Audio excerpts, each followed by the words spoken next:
Hello. Don't mind my extra jolliness. I just try to be as jolly as possible because talking about this subject, it'll shake me up a little bit. So I have to try to, be like extra jolly to, make me get through this whole message because I am tired.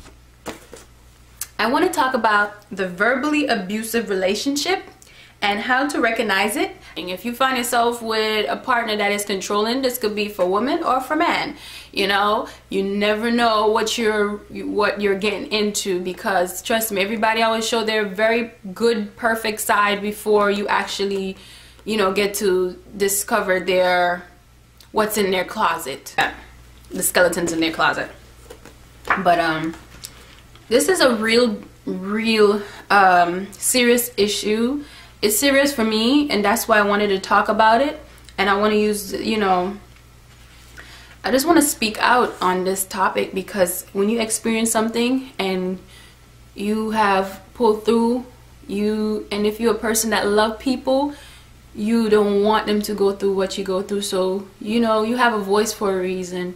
It's important to speak out. I mean, I may not give you like too much details about my experience, but I just want to talk more about the signs of a person that is controlling and what to expect.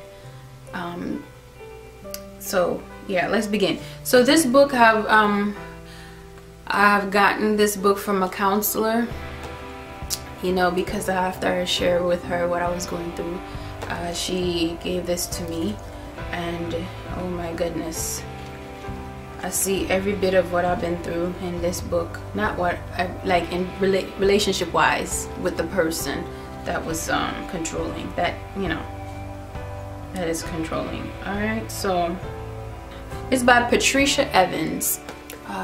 It's a good book to read, because the thing is, nobody expect to end up with somebody that is so sour. My name for that type of for a controlling man, a verbally abusive and controlling man, is Sour Patch. And I usually say to my friends, like, Sour Patch, strike again. They're very sweet and nice, and you feel like they're the perfect gentleman. I feel like I was living the life of what like happens in the movies. When you're younger and you watch all these movies, like I used to watch Lifetime a lot, so I used to be like, oh my gosh, it ain't gonna happen to me. I'm gonna make sure I be aware of that. But nobody can ever be fully prepared for life. It's important that when you find out what you do what you got to do and move on with your life, and be aware of all the programs and stuff out there that can help you to overcome whatever obstacle you're facing. The whole word, trying to use the word of God to justify why you're staying in the situation that you're in, because I've done that, and you never want to do that. If you're hurting and you're abused, you need to speak up and get help, okay, because there is help. So now I'm going to talk about the characteristics and categories of verbal abuse, okay? You have the verbal, it just blow up on you.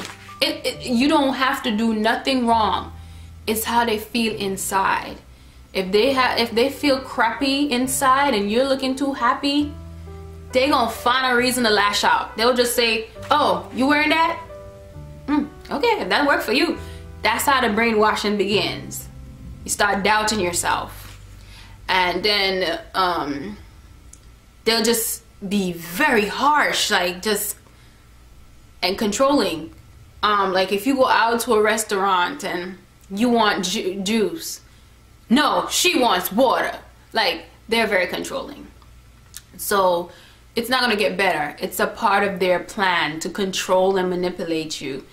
A person like this, they need help. They usually been through a whole lifetime of abuse, and they never got help. So now they look at you as the object that they're lashing out on.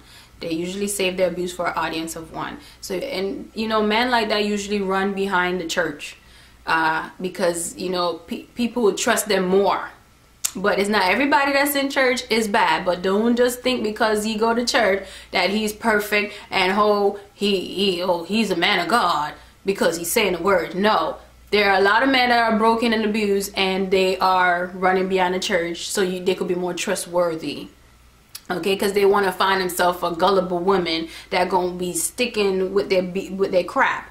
Okay, but you are not that. God didn't call us to sit down and take abuse. It's like they deny what they're doing to you, and that's what throw you off.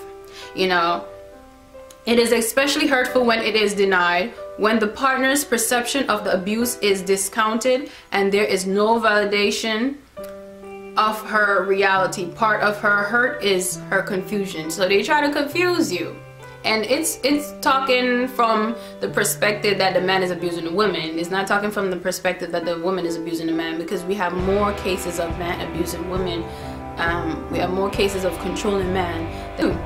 If there are abusive and controlling women out there, you know, a lot of men don't report it because they don't want to seem weak. But there's always women coming forward about situations like this. Alright? And then verbal abuse may be overt. Angry outbursts and name calling. Oh, I've witnessed that. Like, this person just, when I wanted to leave, the person just came home, break into the door, knock my suitcase off the bed, kicking it around as if he's demonstrating what he could do to me. Then have the knife out as if like, yeah, I got power. You know, they only feel good of having power over. They have to crush you. They have to have the power over you. That's the only way their relationship could work, to have that power over. And don't think that's a good thing. That's the worst thing, because that means he'll have the say in what house to choose. He'll have the say in what color you should paint your nails. He'll have the say in whether you should cut your hair or not. He'll have the say in whether or not, like, you should suck it up. He could cheat, and you shouldn't even feel any way about that. He had to say, supposed to do that. You're supposed to be perfect in his eyes, because only he can make mistakes, not you. Do not stay in a relationship like that. It's going to kill you. It's going to literally kill you. This person had threatened me before and said that he just wished I could disappear. He wished that I'll get so depressed that I kill myself. This person have said that if he was in his power, he would kill me. And we take stuff like that so lightly, because you thinking like, okay, they're just mad. And then they will say that, oh, I only said that because I was mad at you. There's no way you could get so upset for something that it's not even reasonable. That's crazy. Okay? Name calling, they call you out your names. You're stupid, you're ugly A woman. You look like a man. Anything to just make you have lower self-esteem. And then they have then the 12th one was forgetting. You know, I can like, no, I didn't say that. And when they're mad, you be like, why you so mad? I'm not mad. That's a controlling person's favorite line. They don't want to acknowledge their feelings. If they're angry, I'm not mad. Denial. They're in denial of what they're doing to you. They're so in denial. They act as if like they don't know what they're doing. I mean, they know what they're doing is wrong, but they just define it in their head. It's just within their head. They're thinking. Abusive anger. They'll come in your face, yell at you, and their spit bomb flying, just screaming at you. Okay? A relationship requires intimacy. And intimacy requires empathy. So if somebody hurt you or put you down and you said, I feel horrible what you did to me, and they like, oh well, if you didn't do this, that wouldn't happen. You hurt me. Oh well, you shouldn't have did this, and that wouldn't happen. There's no empathy. But with a controlling person, listen, it's very hard for them to change, especially if they're grown. it's very hard for them to change for the simple reason that it's terrifying to trust someone. So they don't have any empathy. So they could cheat on you, lie to you, abuse you, belittle you.